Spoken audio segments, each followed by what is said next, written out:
A rule change that means a non-citizen's ties to Australia will be considered before their visa was cancelled was intended to target people without serious offending or family violence, the immigration minister was told in early 2023.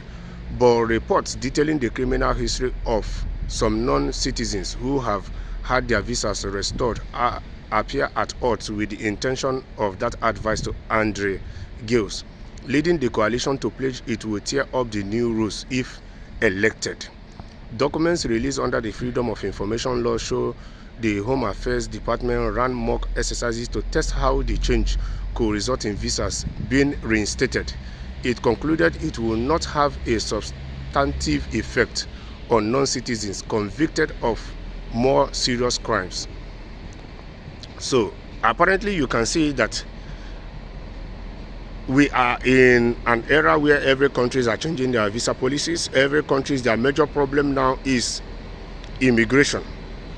And in as much as they are making immigration their serious issue or their number one priorities, along the line they forget that there are some other serious issues that their countries need to treat far more than these migration issues.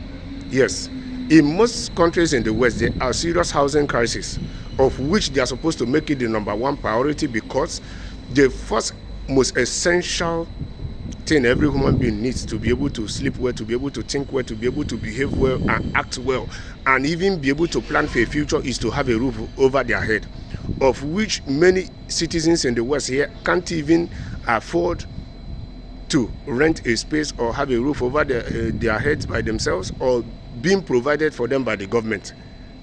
They are not even thinking of how they are going to fill in the gaps in their aging population.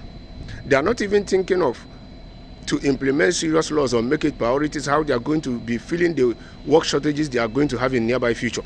But all of them are focusing in migration because it's an election year in most countries, and every political parties are looking for what they can use in terms of getting more confidence from new voters to vote for them and to get the required numbers to be in power or to get power is always the issue. So apparently this is the new visa change issue in Australia.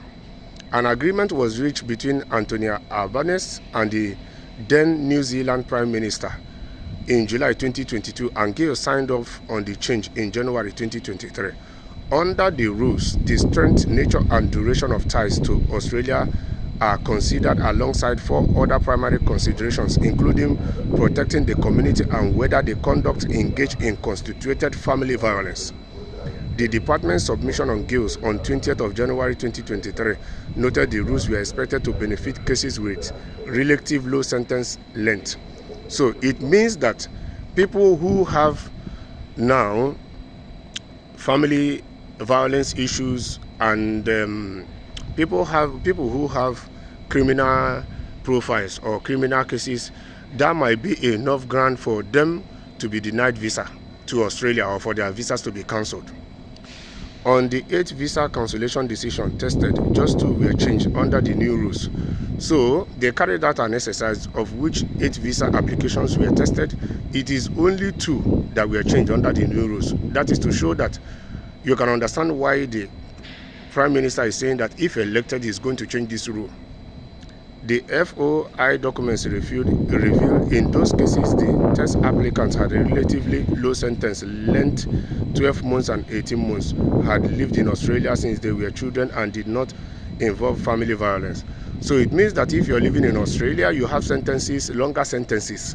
That is to say that you are not going to get the citizenship under the new law.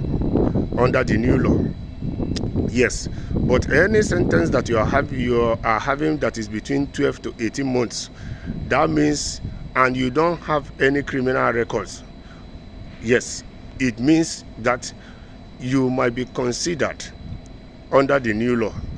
Yes, so if you are watching this video, you are born in Australia or you are living in Australia, it's left for you to conduct yourself, be law abiding.